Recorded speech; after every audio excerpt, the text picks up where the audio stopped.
top of what Deepak had just said, I'll add a few thoughts on the current performance, and then we'll open up the floor for Q&A. Just take a few minutes to just help you understand that the numbers itself for the first quarter are disappointing, but I would like to reiterate that our confidence in the business, both from a medium and a long-term perspective, is still very strong. Deepak has touched upon the factors that contributed to the drop in the top line. One of those key factors was the delay in execution of certain CMS projects. You may recall that we have quite a few exciting CMS projects in our pipeline. We've talked about it over the previous quarters. Many of these projects are one or two steps away from commercialization, which is when we really start seeing a continuous commercial revenue. These projects typically involve complex chemistry and are being scaled up for the first time in our plants. One of the things that we've had to endure is that to ensure that first time right happens, our ability to make sure that these processes work right in the plant, we are being extra careful. And in that process, we are seeing some extension of timelines, which is what is causing some of these projects to get spilled over into the subsequent quarters. During this process, we've been very closely collaborating with our customers and anticipate scaling up these projects in the coming quarters. Therefore, we expect overall performance for the current financial year to be still on track. More importantly, we are also excited about the prospects of these molecules once they become commercial. On the financial front, we recorded sales of 203 crores. As Deepak had stated in his comments, the sales were almost constant on a yearly basis. Also on the basis of a few customers doing inventory destocking amidst the pandemic.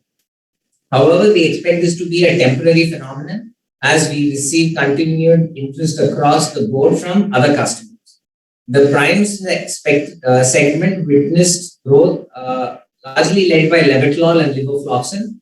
The specialty saw volatility on a high base. However, both ezetimibe and entacapone have done significantly well. On the Unit 3 front, I'm sure you'd like to know, I'm happy to state that we have started commercial supply of APIs from this unit. All incremental revenues for Neuland will accrue from this unit going forward, as both Unit 1 and Unit 2 are already running at optimum capacity. And we are looking at significant ramp-ups in terms of capacity utilization of Unit 3 in the medium term as well. And this should drive our future growth. Before I close my remarks, I'd just like to reiterate that the nature of the CMS projects means that our revenues does get lumpy, and which is consequently affecting our EBITDA margins. However, this quarter, we've seen that, although there was a strong raw material price increase, the business mix, especially in terms of our CMS projects, meant that we saw better gross margins. So this is maybe one kind of silver lining to the cloud. The overall outlook for this year as well as the medium term of 2 to 3 years looks good, and we are focusing our efforts on delivering value to the shareholders. Having said that, I request Diwakar now to open the call for Q&A. Thank you, Saharsh. We'll now open the line for the Q&A session. Anyone who has a question can press the raise hand buttons. And I would like to request you to kind of state your name and the organization that you represent. And in the interest of everyone being able to ask a question, I would kindly request you to restrict only 2 per participant. And you could come back in the queue once everyone else has got a chance. So the first question, may I request Mr. Sunil Kothari to go ahead? I've unmuted the line, Mr. Kothari. Please go ahead. Yeah, thanks a lot. Are you getting my voice, sir? Very clear. Oh, thanks a lot. Thanks for this call and this on webinar. It looks really great to hear and see you. Boss, I'm sorry. Sir, basically my question is, you being a listed company, we normally, as an investor, what we do, we compare yourself with other listed companies in similar type of groups and business. And our understanding is always limited to outcome of your effort, which is always numbers. So it is becoming little difficult to understand and digest that we are not able to do some in terms of revenue growth, in terms of margin, in terms of ramping up, in terms of unit 3 not yet able to we ramp up. All these things are giving little question mark on our understanding and your expression. So if you would like to talk a little bit more in detail why things are not happening, fine, it takes time sometimes. But unfortunately, if we compare this quarter to last year's same quarter, we are almost spending 9 crore on higher employee cost, 10 crore on manufacturing cost higher. So I understand that because of unit 3 or higher manpower and all these things, the margin is under pressure. But we have some listed other entity in your field which is growing, investing more, spending more, generating more revenue and increasing margin. So little bit explanation on our understanding and your business profile will be really helpful. Thanks a lot. So thanks for the question, Sunil. We'll try to answer it to the best as we can. I'll try to give it a first stab and then maybe request Suchir and Deepak also to respond. As you know, we are a pure play API company. We have a focus in the CMS space, which is broadly known as the CRAM space, and we also are in the generic API space. What makes our business both exciting as well as difficult to predict is the fact that we have a lot of products in the pipeline which are yet to be scaled up. And as we are going through that journey of scaling up these products, we also have the added complexity of using new infrastructure, which is the Unit 3, our manufacturing site, and integrating it and using it for scaling up these new products.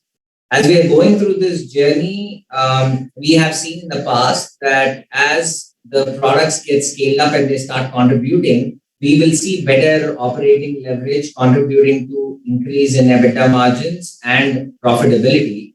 However, given the fact that some of these products have not fully been commercialized and there is still some uncertainty involved in their scale-ups, etc., as we have seen in this quarter, the absence of revenue coming from some of these molecules can also create a negative pressure on the EBITDA margins and the PBT level. And therefore, while what gives us a lot of optimism is that these molecules are very exciting, both on the GDS side and on the CMS side. We see good prospects going forward in these molecules, but there is also a certain level of lumpiness that comes with these molecules because their progression towards commercialization is not going to be a very straight line. Having said that, we find it very difficult and we have not really extensively benchmarked or compared ourselves with other API players because we believe that our model is unique that way. We have mentioned in the past that, on an ongoing basis, we expect our EBITDA margins, we've said this in the past, to be at 20%, but that's something that we've not shared as guidance. We've given it more as in terms of what it would be as our business gets commercial. This is something that we feel is an intrinsic part of our business. But as we go forward, as I did mention in the opening remarks, we see very strong prospects for all our molecules, both on the CMS side and the GDS side. This was a quarter where we just had challenges in execution, and therefore the performance of this quarter should be seen more as an outlier rather than a expectation going forward. So that's kind of what I would say. Sujit, do you want to add something to that? No, I think it's good. Thank you. Yeah, sir. So basically, what I would like to understand is any specific reason of this Unit 3 is taking too much longer time, or it is as per your plan and expectations. And second, last point is, if we look at other than CMS, that segment is also this prime and recent specialty segment that is also not growing. So any thoughts on these two other segments, which is contributing almost 75-78% to our revenue? So on these 2 points, if you can clarify more. So Sunil, I think as far as Unit 3 is concerned, currently, there's two things that are happening in Unit 3. One is that we are moving our existing commercial products to Unit 3, where they're growing and the volumes are increasing, or we're actually creating a backup plan for existing commercial products so that once we move that product, it creates more volume and more capacity for products growing in the older unit. That's one particular strategy for Unit 3. Apart from that, all our new projects are also going into Unit 3. So Unit 3, as Harsh mentioned earlier and we've done on these calls, is where a lot of the growth is going to come from. Coming back to something that Harsh said, if you look at the trend of our numbers over the last 3 years, all the segments have been growing, whether it is prime, whether it's specialty, as well as the contract manufacturing. Even in the previous call, Sunil, we've mentioned that given the nature of our business, given the size of our projects, we do expect that there will be a quarter-to-quarter lumpiness. And that doesn't necessarily reflect the overall business or the overall expected performance. We continue to maintain the same, that given the kind of business we are in and the contract manufacturing is a huge opportunity and we're still in the process of consolidating that business, we will see this quarter-to-quarter lumpiness. But as Harsh said in his previous comments, this quarter was a little bit of a stretch. Unfortunately, the timelines of our customers and the projects don't always coincide with the timelines of a financial quarter. So there could be variation, and that does not determine or take away from the overall expectation of performance. Thanks a lot. And just if you can clarify this Unit 3, by when you expect giving us some reasonable contribution, sizable contribution? This is my last point. Thanks a lot. This current financial year, Sunil, will see a reasonable contribution because we're already shipping commercially from Unit 3. We expect those volumes to go up in the current quarter as well as the next 2 quarters. Thank you, Mr. Kothari. The next question comes from the line of Srinivas Rao. Srinivas, I've unmuted you. You can go ahead. You need to unmute yourself before you talk. Hello? Yeah, Hello? go ahead. Yeah, am I audible? Yeah, clear. Sir, just now you said in the introduction that on the year as a whole, you are still on track. Could you please explain in more detail what is on track, whether top line and bottom line, what could be the, whether it is 20% year on year or 30% year on year? Hello? Yeah. I think the question was clear. Basically, what we meant is that whatever shortfalls we faced in the first quarter, that shortfall happened because of certain projects getting delayed. And those projects have actually shifted or spilled over into the second quarter and maybe a little bit into the third quarter. So our overall plans for the financial year remain intact, which is what we implied in the opening remarks. Yeah, that's what. Sir, I understand your point. Overall, for the full year, it remains intact. Then can you please explain like what is intact? Like whether it is 20% growth or 30% growth, what could be the target revenues for the year? Because if you see, last year also there were some aberrations. This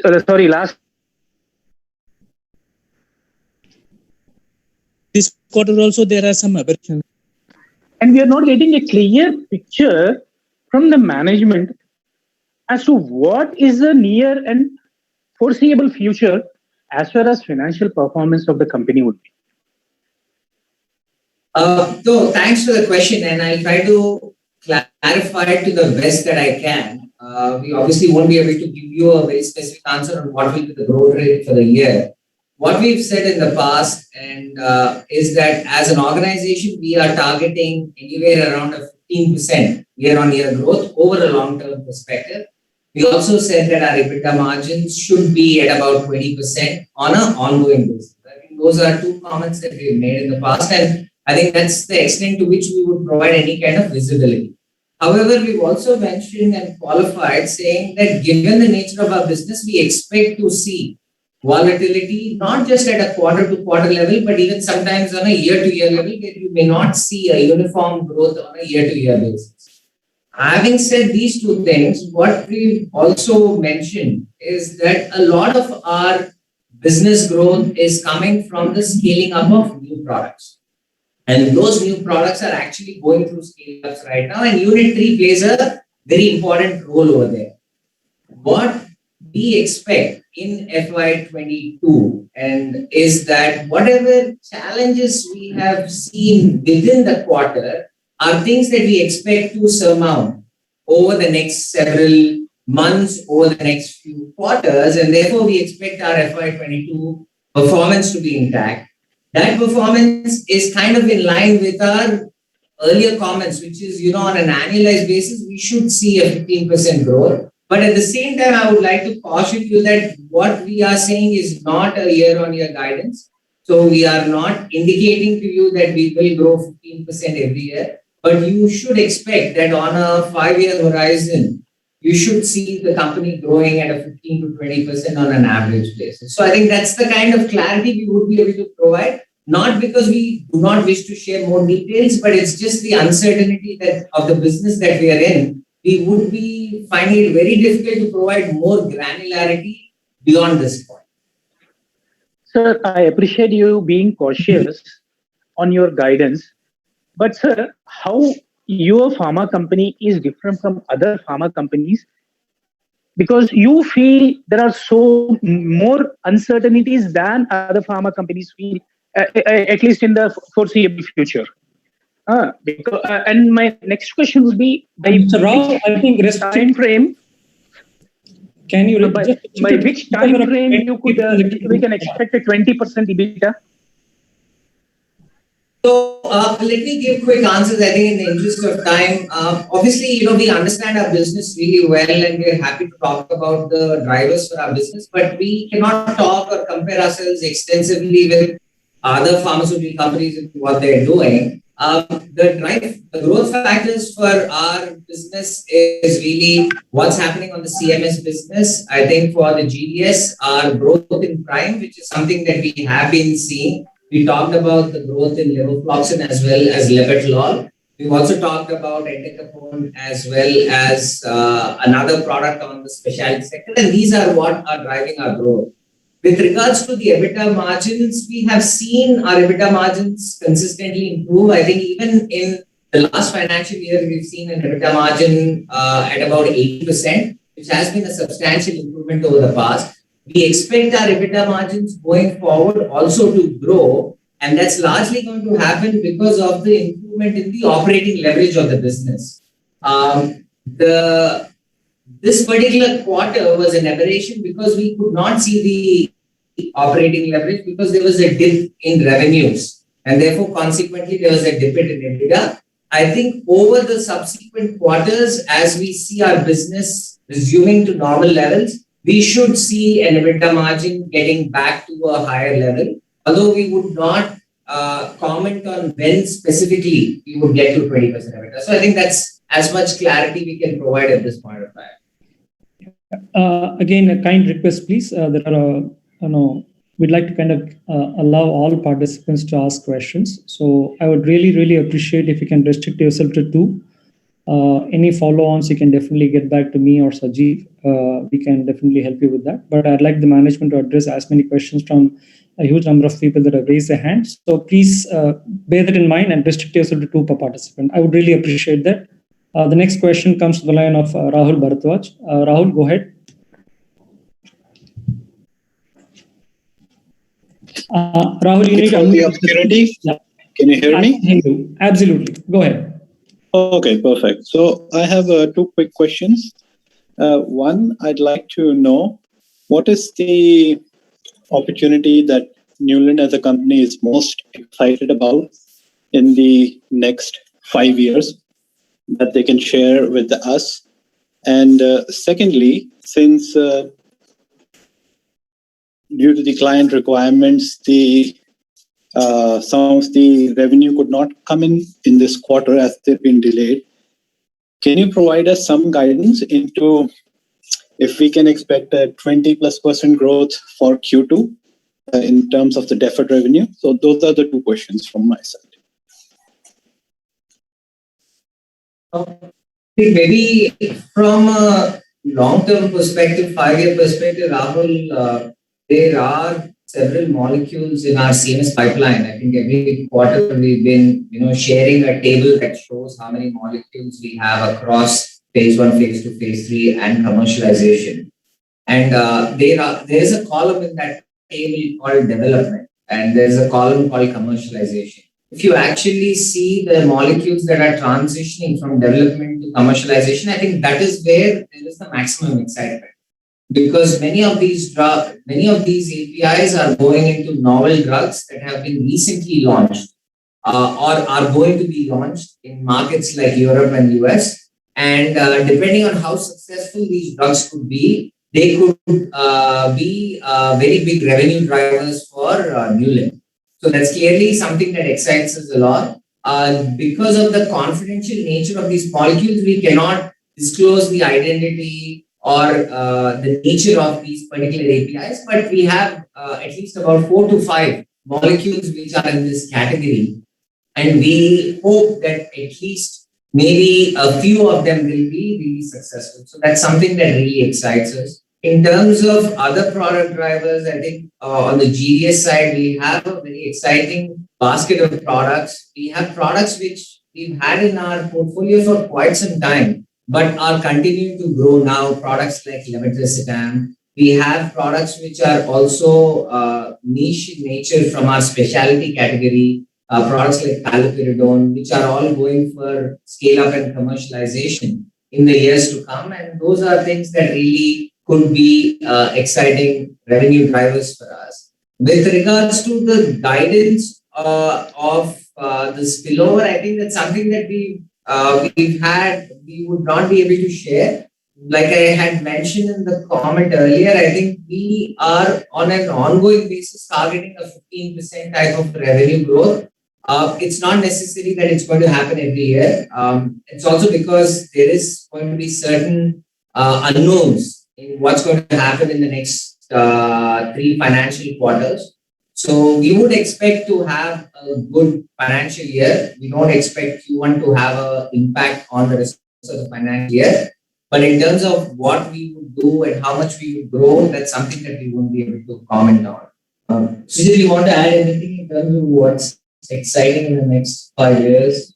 No, Harsh, I think very similar. Rahul, going back to your question, it is exactly what Harsh said, is that, see, at the end of the day, how successful a molecule is going to be on the contract manufacturing side especially, is something we cannot control. The NDA can get approved and it may still not mean anything. So we're not in the business of making molecules successful. That's entirely to the merit of that specific molecule. However, what's in our control is the number of projects that we acquire from our customers and the number of projects that we are able to execute. And if you look at the trend of the molecules over the quarters, that has been constantly increasing. That means that the number of projects we execute, the number of molecules that we develop, which are in phase 1, phase 2, or phase 3 clinical trials, have been constantly increasing, which means that the probability of success with these molecules is increasingly going up every quarter. And for us, that's what's exciting because that is something we can control.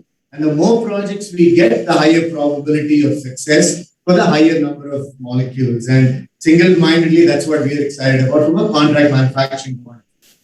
From a generic point of view, our strategy, as we mentioned on this call earlier, is very clear. We don't like to do or develop every molecule under the sun. We're very clear about the kind of molecules we want to go after. This includes novel oral anticoagulants such as apixaban and rivaroxaban. These are exciting opportunities. Our goal is once we launch them, we stay with the molecule, we invest in lifecycle management, we invest in capacity, and eventually over a period of time, we do end up becoming the market leaders in our generic molecules, and we're able to protect the margins. And the name of the game on the generic side is obviously persistence, staying with the molecule and investing in that molecule to protect the margins. So that's kind of Newland's business model as well as our excitement in a nutshell, as Harsh articulated as well. Thank you, Chetan Saharsh. The next question is from the line of Sahil Sharma. Sahil, I've opened up your line. Please go ahead. Hi. First of all, I'm Sahil. I'm an individual investor. Really appreciate your move to do these conferences on Zoom. I think it's a great step in adopting digitization and technology. So the first question I wanted to ask is, if we look at the past few presentations, consistently we see that we have filed 898 plus DMFs. We have 300 process patents.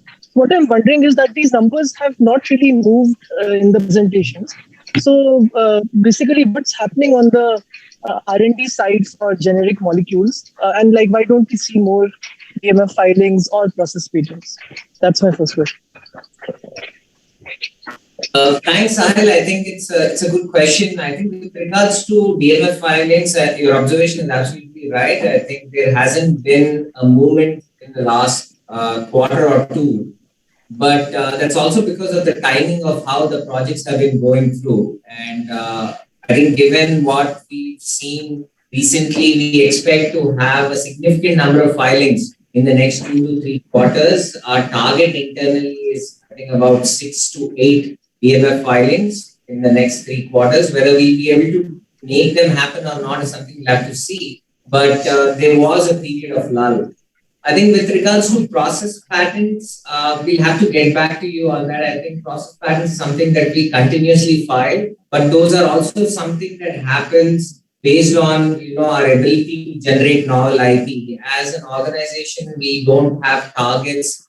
We don't set targets to our scientists to file patents. I think whenever they come across something novel, that's when they file it. But I think DMFs is something that we actively track. But again, going back to the comments Suchet was making to the earlier question, the focus is becoming more in terms of the quality of the products than the number of DMFs filed.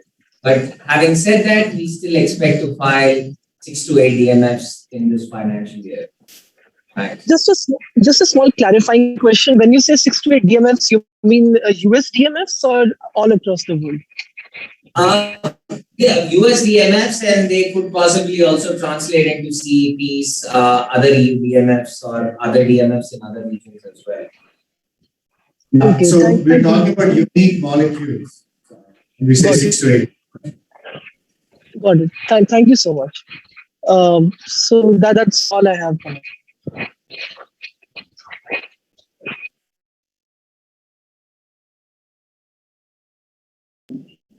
The next question is from the line of Karan Surana. Karan, I've unmuted your line. Please go ahead.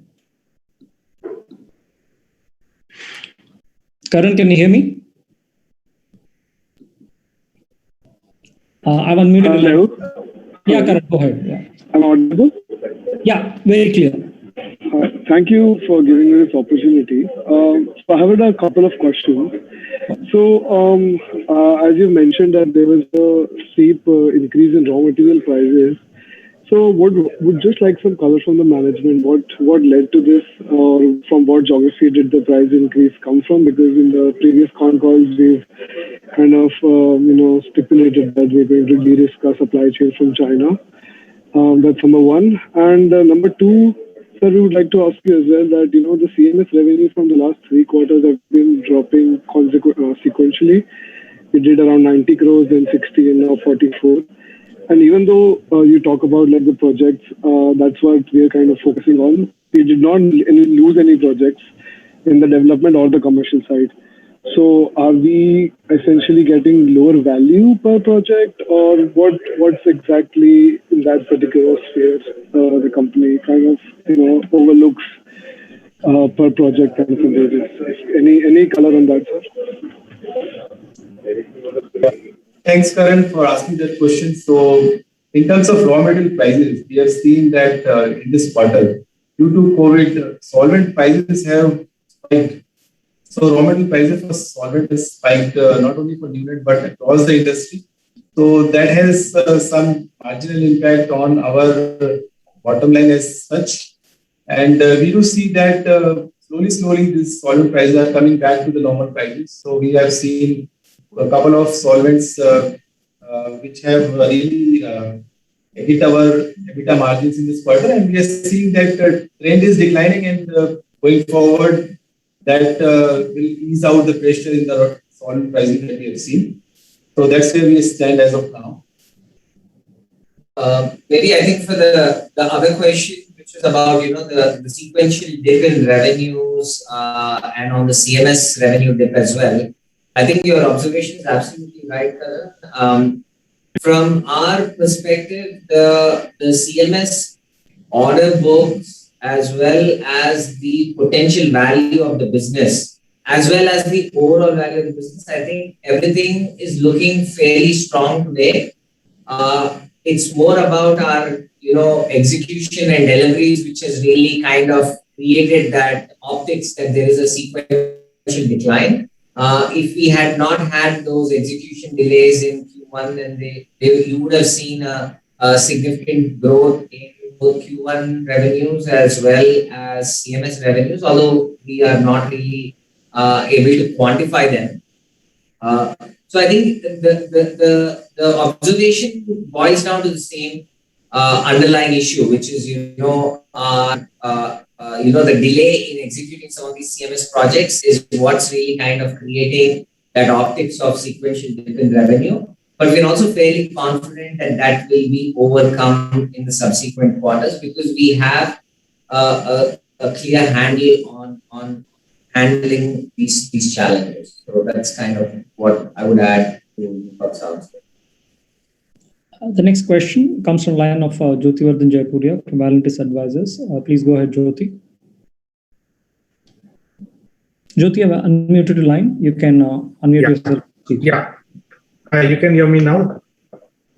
Yeah, I can hear you, Jyoti. Yeah. Okay. So, just going back to this dip in EBITDA margin, which we saw, I guess there's like a 350 basis point dip from the last quarter, sequential quarter. So we've said it's because of two factors. One is higher raw material prices and the other is upfront expenses on some projects. Now, like the way I calculate it, our gross margin has not really changed. So it's all below gross margin. So that way, the raw materials have not had a main impact. The impact is something else. So what are these other expenses we've incurred for some projects and where are they reflected? So in terms of EBITDA margins, so as we said, raw material prices have marginal impact on the EBITDA margins. Apart from that, Unit 3, earlier it was not operational in the last quarter.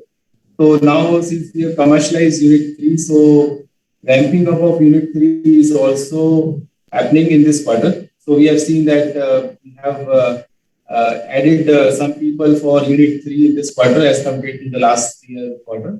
So that's also kind of having a short-term impact on our EBITDA margin. But once we see revenues coming out of Unit 3, that will be very positive on our EBITDA margins going forward. And I think, Jyoti, the reason why the gross margins have improved is because of a better product mix. While it could have been higher if it wasn't for the raw material prices, I think the fact that we had CMS products with a healthy margins in Q1, the overall gross margins still look very good. But the fact is that they were still challenged because of the solid prices that Deepak is referring to. So I guess, we knew even earlier that we are going to start Unit 3, right? So to that extent, 2 months ago or 3 months ago, when we did the earlier call, we knew this. So what really has changed? Because I guess, 3 months ago, we didn't expect anything like this, right, in this quarter. So I think if you look at the dip in EBITDA for quarter, I think it's a culmination of multiple issues, right? I think the capitalization of Unit 3, which was foreseeable, is something that is true. But what was not foreseeable is the dip in revenue that came because of the delay in execution of projects. Hypothetically speaking, if we were able to execute our plans for Q1, which is, if we were able to deliver the projects we were supposed to deliver in Q1, then despite the increase of operating expenses due to the capitalization of Unit 3, despite the increase in raw materials, we should have still been, posting a good quarter optically from a year-on-year basis or a quarter-on-quarter basis. So I think it's a problem that has manifested because of 2-3 factors rather than one factor. So it's something that hindsight, whether it could have been predicted or not, is something that we're not very sure of. Okay, so probably I guess a lot of the earlier participants have asked this. So when we are saying now for the full year, we think all this will even out, and we'll end up with a good FY22. Can we spell out what is a good FY22? Will grow over FY21 would be good FY22, or we'll have a dip over FY22 and over FY21 in EBITDA and sales, and even that would qualify as a good FY22?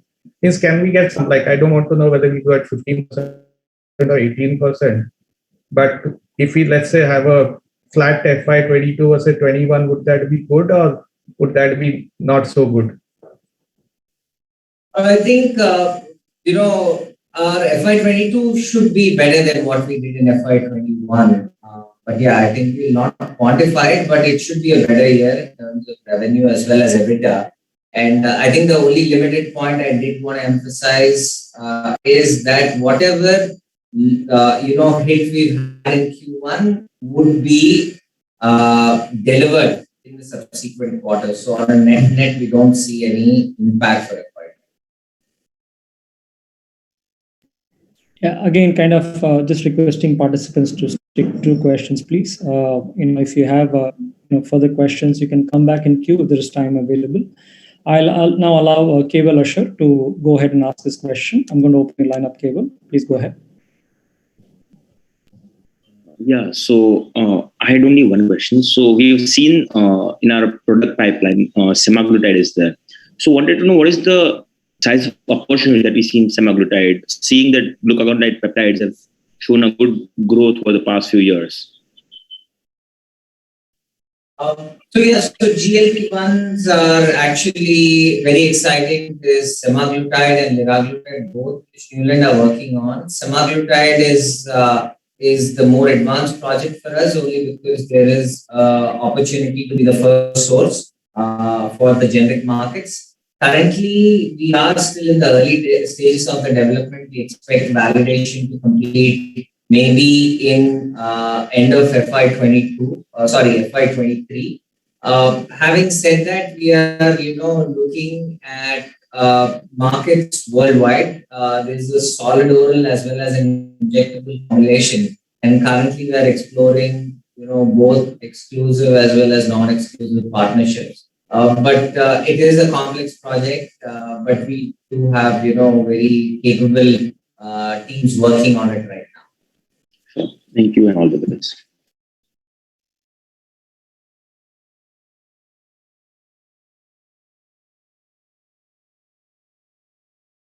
Next question comes from the line of Manish Jain. Manish, I've unmuted you. Please go ahead. Yeah, thanks for the opportunity. My first question is, what is the current capacity utilization in Unit 3?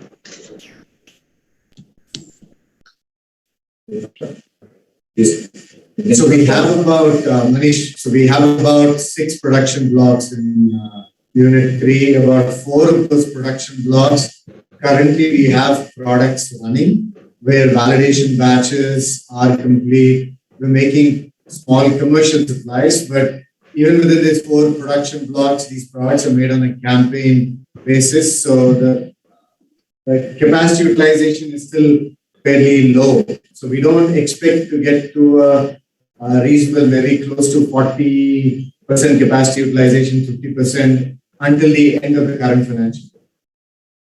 Okay. And the second question is, so has there been any market share gain or loss for any of our top 10 products under GDS segment?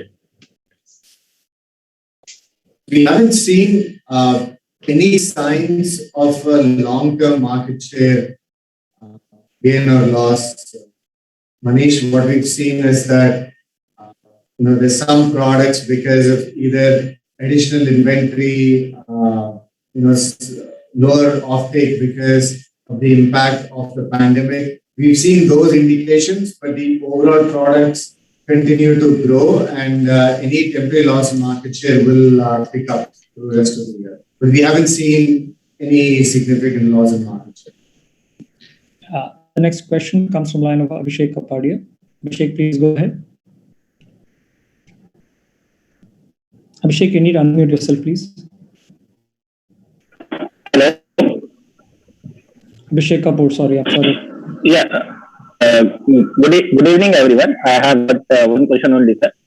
Based on the CMS projects we have as on date and your expectation, what is the likely capex requirement 2 to 3 years down the line? Whether Unit 3 would be able to suffice or we will require capex, and how are we going to fund it? So I think for the next 2 to 3 years, we look at Unit 3 as adequate for scaling up, not just the CMS molecules, but also the GDS molecules.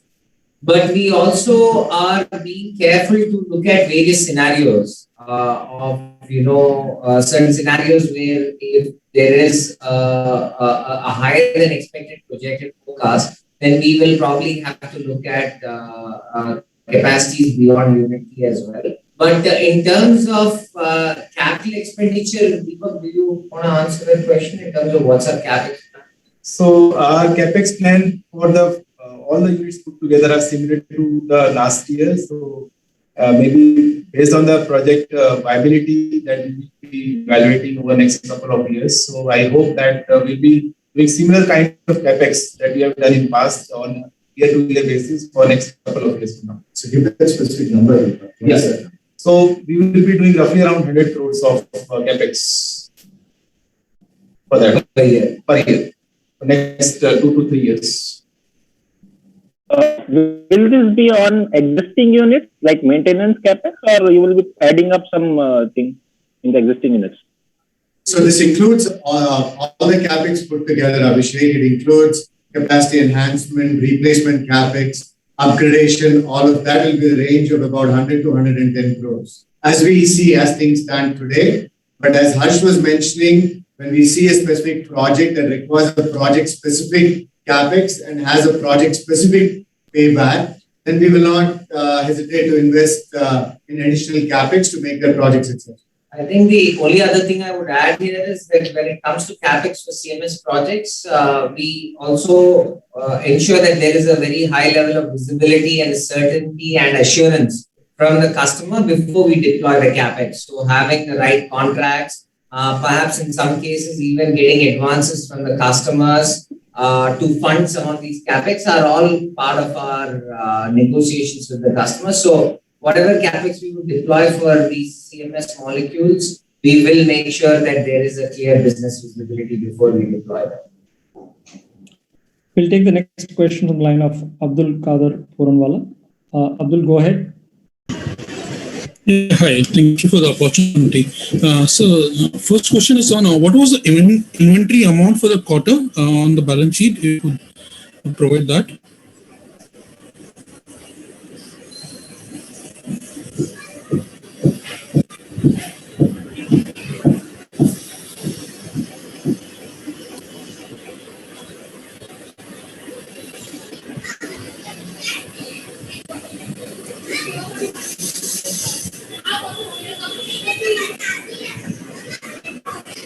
Hello, am I audible? Deepak?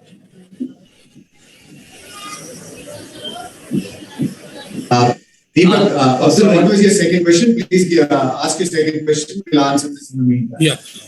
My second question was on the CMS segment. So CMS, as I understand, is quite a lumpy business. But what I would like to understand is within the CMS, would it be possible that some molecules for the supplies which have been done and which are still in the development stage, from an absolute revenue run rate perspective, would it be fair to assume that even a development molecule might have a slightly higher sales than the ones which are got commercialized maybe in this quarter or last year?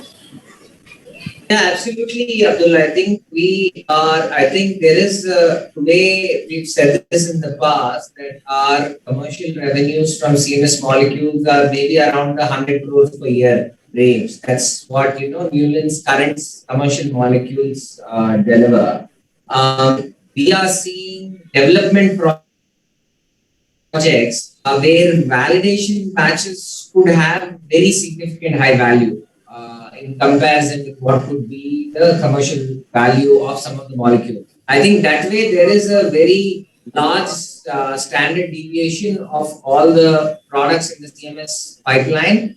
We have molecules where annual revenues could be maybe 8 or 10 crores per year. There are some molecules in our pipeline which in the future could be 100, 200 crores per year. So I think there's a huge range over there. And but it all boils down on how those drugs perform once they are commercialized, and I think so that's kind of where there is a certain level of excitement as well as some uncertainty. Maybe Deepak, you can answer the first question. Yes. So in terms of inventory, so we do have as of end of this quarter inventory of 290 crores. So that's where we stand. Sure, sir. Understood. Thank you.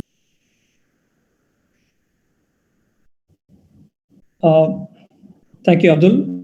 I'm going to allow participants to ask one per participant right now because I see the queue is just increasing. So I just would love to have everyone ask a question. So the next question, just restricted to one important question, please. And as I mentioned, in case there's anything else, you have my mail ID as well as Sajiv's, and we'll set up a call and answer any specific questions that you may have. I'm going to ask Sheersh Jain to kind of go ahead with this question. Please go ahead, Sheersh. Yeah. Hi. My question pertains to the CMS part of the business. I want to understand how is it exactly billed to the client, since we are seeing constant dip in the revenue of CMS and we see that we have not been able to deliver the project. So how exactly are these projects billed to the client? Like, is it post delivery that we receive all the revenue? Just wanted to understand some color on that. Yeah.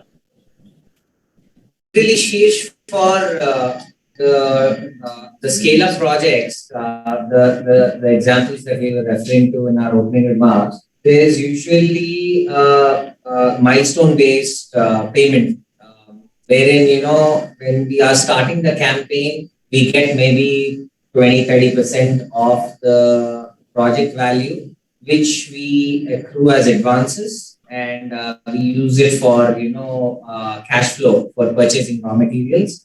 As we start completing the campaign and we start releasing batches, we would raise individual invoices for individual batches, and then we would be able to recognize revenue. And then, depending on the credit terms we have, which is again project to project, we would, get cash into the system. So that's typically how it would work. I think in a situation like this, the fact that the project is taking a little longer in terms of execution, we would have probably realized upfront billing in the form of advances, but the majority of the billing which comes in upon dispatch of material or delivery of material would be pending because of the delay in the project. So that's kind of how the mechanics of payments work for scale-up projects. In the case of projects which are still in R&D, there is very clearly defined milestones split through the project, and payments get made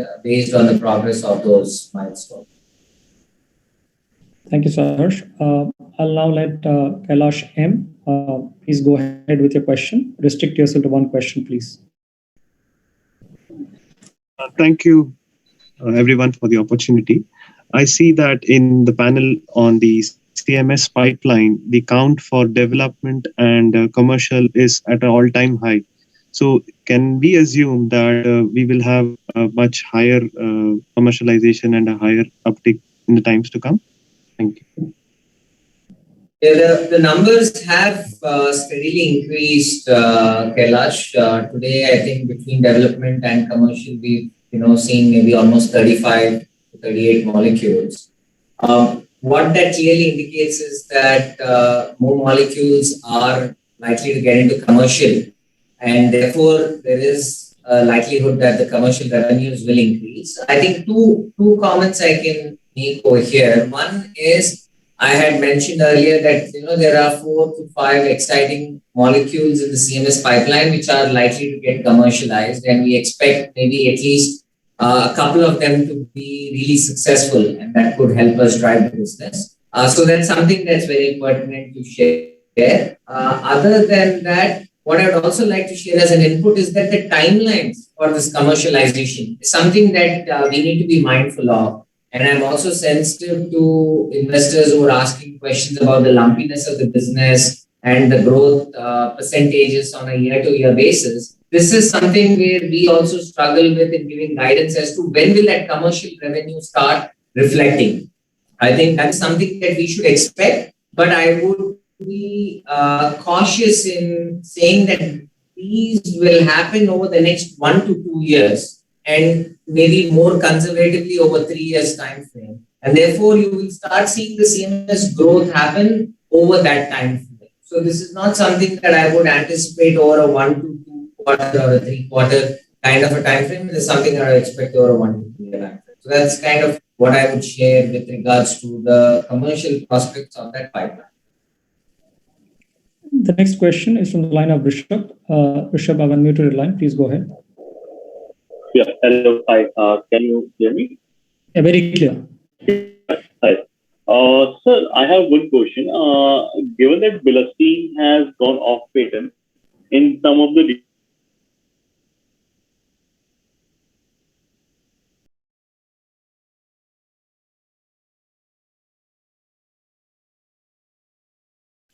Can you give some color on that? So, if I understood your question correctly, Rishabh, what you're asking is, what was that product that got impacted, and how do you view it from a future perspective? Is that your question, Rishabh? Yeah. So, Bilastine, the main product in the CMS business, which has lost its patent, which is filed by Face Pharma. So, is that impacting the overall revenue for the Neuland? Well, these kind of questions, Rishabh, which relate to specific products and customers, as mentioned earlier, we can either deny or confirm because of the confidentiality agreements that we have with our customers. We are free to comment on our generic products and how they're doing, market penetration, volumes, and all of that. But unfortunately, specific customers and specific customer and product combinations, we cannot comment. Yeah, and on an overall basis, I think the CMS commercial pipeline, without mentioning any specifics, I think we have a mix of products, and I think we are on a quarter-to-quarter basis, we do see a certain level of volatility and uncertainty. But as Suchit said, specific molecules within the CMS, because of the confidential nature of the molecules, we cannot really comment on that. Thank you. I'll take the next question from the line of Ravindra Kolla. Please restrict to one question, please. I think he's off the line. I've now taken Swapnajit Ray. Please go ahead. Yeah, so thank you for taking my question. So I have a single question on how are mix going to be? Like currently close to 46% is coming from generic or prime API, specialty API close to 25, and rest 30 close to CMS. Suppose 5 years down the line, how we are seeing the mix supposed to be? We've tried to answer this earlier, Swapnajit, is that as Harsh was mentioning earlier, we are not de-emphasizing any segment of our business. So whether it's prime, specialty, or contract manufacturing, as we mentioned earlier, we have 300 people working in our R&D. Those 300 people are split between our contract manufacturing molecules, our specialty as well as prime development molecules, as well as life cycle management of our existing molecules. And our goal also is to file 6 to 8 DMFs on the generic side. And overall, in R&D, we are executing about 70 projects per year.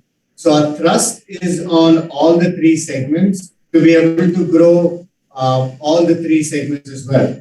Now, how that mix is going to change, as much as we would like to predict it, it is a difficult question to answer because it depends on how successful some of those molecules on the contract manufacturing and the generic side are. However, what we can say is that we expect all the three segments to grow over a period of time because we are putting a lot of resources and focus on all of these three segments. Hope that answers your question. We'll take the next question from the line of Rajiv Venkatesh. Rajiv, I've unmuted the line, please. Hi all. So my question is like when we look at the business from 2000 until 2014, we did really exceptionally well. After that, we had some sort of lumpiness in the business. Is this the same trend what we are seeing currently? From past 2 quarters, the results are not that as per the expectations. So can you just comment on this?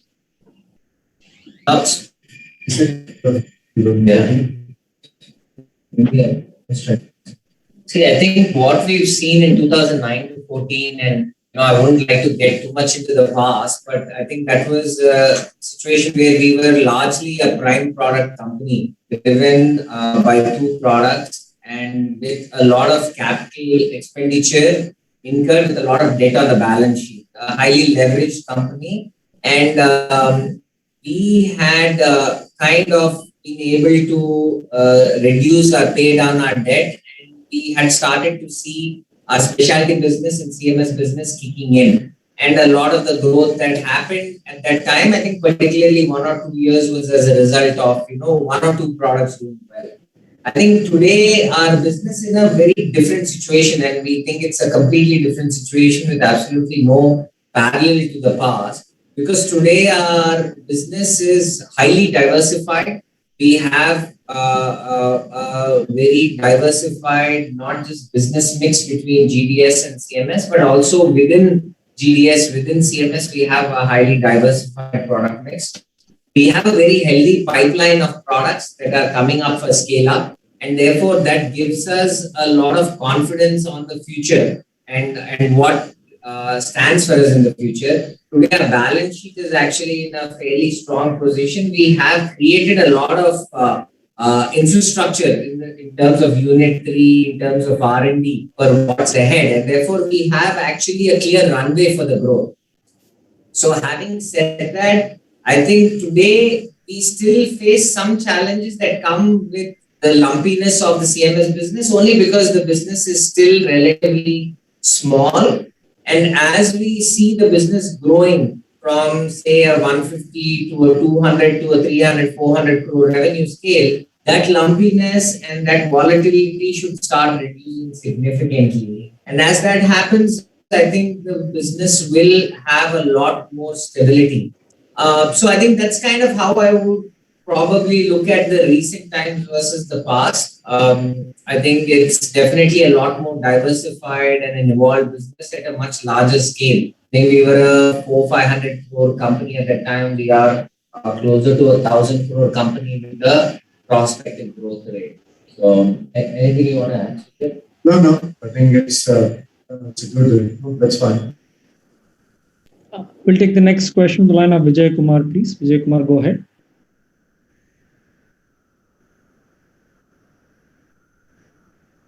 Vijay, can you hear us?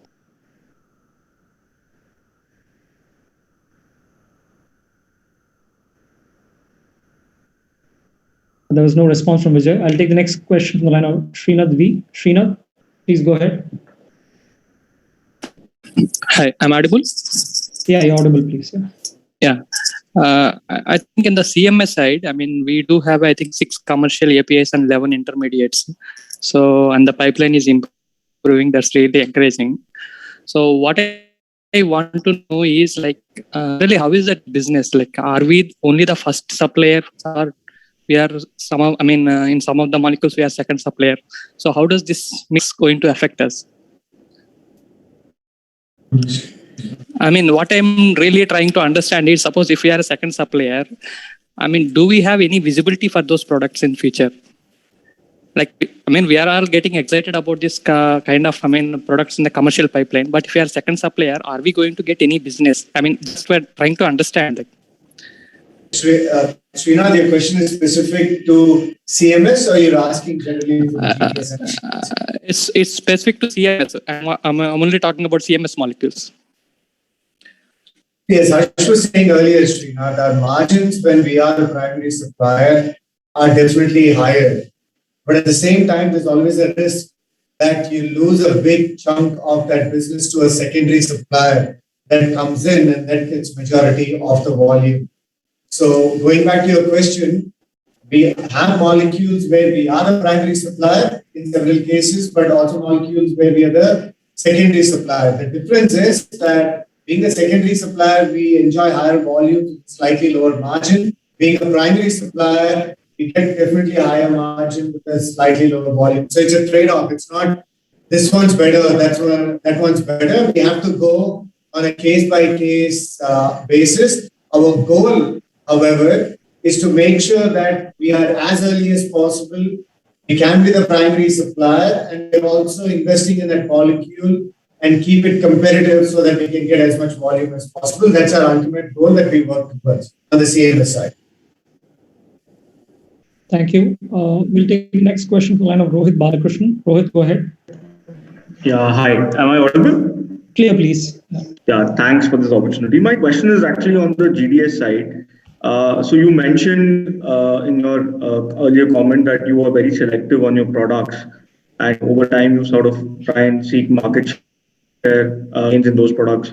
So just want to understand from that perspective, it seems that the strategy there is to gain scale and gain market share there. So, I mean, would you say that your margins in GDS as well would probably increase over time? And has that happened in the past? Because some of the previous con calls that I've gone through, it didn't seem that that was what you were hinting at. So my question really is that if your strategy is to scale your generic molecules, then would one also believe that the margins in those products also scale up as the lowest cost producer of that molecule? No, it's a clear part of our strategy, Rohit. So our goal is that over a period of time we gain market share, but at the same time, it's also not to get to a point where it's profitless volume. And that's why in my earlier comments I was referring to a large part of our R&D dedicated to our life cycle management program, where we constantly look at our existing molecules late in their life cycle where we have a large market share and figure out ways to make the process more efficient and remove cost out of the system. Therefore, we continue to protect or increase the margins over a period of time. We've seen that from time to time, products such as mirtazapine, levetiracetam, sotalol, entacapone, where over a period of time, not only have we gained market share, but we've also seen our margin for those products increase. It's not consistent. There will be times where we either have competition or there could be temporary increase in raw material prices or other factors that could lead to deflation in margin. But over a period of time, what you said is what our strategy is as well. Okay, so can I just maybe squeeze one additional follow-up on this? So you mentioned that GDS top 10 is like about 90%. So this top 10 products in GDS, is that like a fairly stable 10 products, or these keep changing as part of your life cycle management? One or two may change, but I'm saying as a broad basket of 10 products, would like a majority of them be stable? Like 3 years back, what they were and what they are today, would they be similar? They would be similar unless, of course, a specific product is degrowing or being cannibalized by another generic launch. Notwithstanding that, your observation is right. They would be considerably stable over a long period of time. And I think a lot of the value that we can create and we have been creating recently are out of products that we've been in the market for 10 years. If you take products like levetiracetam, mirtazapine, these products have been on our product list, they've been commercial for maybe 10 years plus. But only in the last 1-2 years, we've been really scaling up and actually driving margins also, getting better operating leverage and doing a lot of life cycle management. So absolutely, I think it's the list is highly focused. Okay, thank you, Rohit, and thank you, Sir Suchet, for the answer. In the interest of time, we're just taking the last question from the line of Samir Dosani. Samir, please go ahead. Samir, Hi. Hello. Yeah, go ahead. We can hear you well. Yeah. Hi, this is Manoj here from Carnelian. Just one question I had mainly on your CMS business. To one of the question of previous participants, you mentioned that it is because of the execution delays. So if you can give us some color, what kind of execution delays, why it has led? And secondly, what kind of impact it will have on our customers, like where because of the execution delays, we could not supply or deliver the material because we are in the early stage of ramping up CMS business, and for getting repeat business or for getting new customer, I think execution is something which has to be like perfect. I can understand like if it is due to external factors, but if it is due to internal factors, execution delays. So just wanted to get some color on that, please. Thanks. So a lot of the projects that we are dealing with in CMS right now are fairly complex molecules. And when I say complex molecules, we mean, extremely long number of steps of synthesis. The reactions are extremely tricky. They require a certain level of in-process monitoring, controls, etc. And these are molecules which are going into new drugs. And a lot of times our customers are coming to us with the anticipation that we are able to scale them up to a higher level that they can actually address their market needs. When we are scaling up these kind of molecules, what we typically could see are challenges on process chemistry, process engineering, and a lot of these are involved with the complexity of some of these modern reactions that we handle. And some of these challenges that we come across are challenges that are very difficult to visualize in the lab, and these are challenges that manifest when you go to the plant. These are also challenges that our customers anticipate. So many times when we have conversations with our customers in project calls, etc., they are fairly understanding of the situation, and a lot of times they help us anticipate these situations. So to answer your question, number one, a lot of these challenges are challenges that come from scaling up very complex reactions. These are not reactions that are simple or that are handled by chemical companies or maybe commodity API companies. Second of all, the customers also anticipate challenges when it comes to scale-ups because of the complex nature. And what Neuland we have been very particular about doing is to have a very strong collaborative relationship with our customers. So making sure that they are connected with the progress of the project, they are fully updated on what's going on. So it's something that doesn't really come as a disappointment or a surprise to the customer.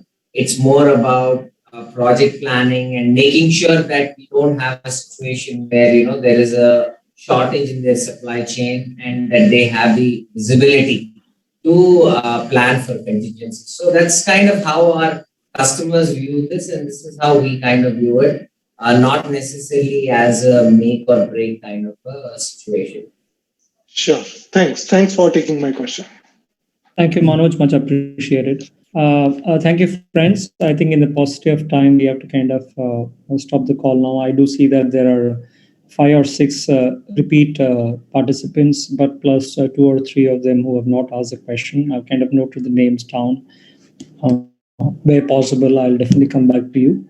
I would request you to kind of write to us in case of any specific queries that you may have, and we'll try to answer them best. At this point, I'd like to hand the call over to Suchet to give his closing comments. Suchet? Once again, good evening, everyone, and thanks a lot for your questions. The fact that we're doing this on on Zoom. We could also see a lot of the messages being exchanged in the chat box. And really appreciate your interest in this organization, all the comments, all the questions, and we do appreciate it. Of course, there were a couple of questions about the third wave, about the quarter-to-quarter volatility. The responses, tend to be diplomatic, and we get a clear picture. I think all valid comments.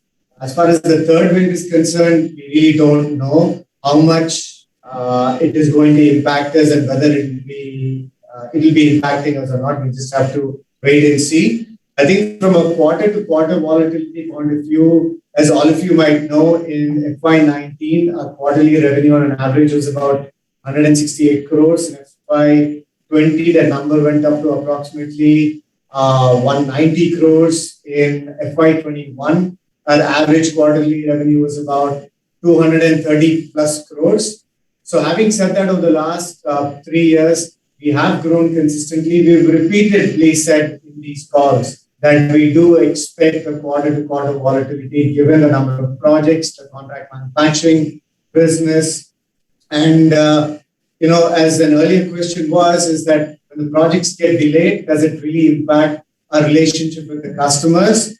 We believe it doesn't, because Neuland takes pride in the fact that we're very transparent with the customers. A lot of times the projects do get moved out to the next quarter in the best interest of the project. It's not because of inefficiency in the project or because we are not meeting the need for the customer. In fact, because we are trying to meet the need of the customer, is it that the projects actually get extended by 30 days or 60 days or sometimes even longer. Having said that, the overall business of Neuland, as I summarized it earlier, on the generic side as well as the contract manufacturing side, continues to be strong. We continue to develop molecules on the generic side, gain market share. You've already seen the numbers of projects that continue to increase on the contract manufacturing side. And given those numbers is where our optimism for the business and the belief of the business is coming from.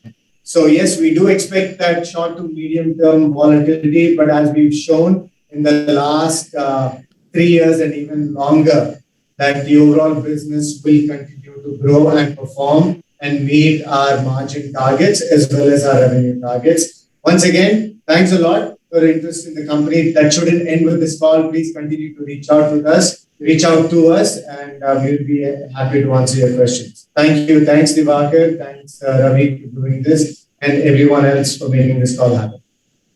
Thank you, guys. That kind of concludes the Q1 FY22 call. And as mentioned, any specific queries, please reach out to me or Ravi, and we'll be able to answer that to the best of our ability. Bye and have a good evening. Recording stopped. Thanks.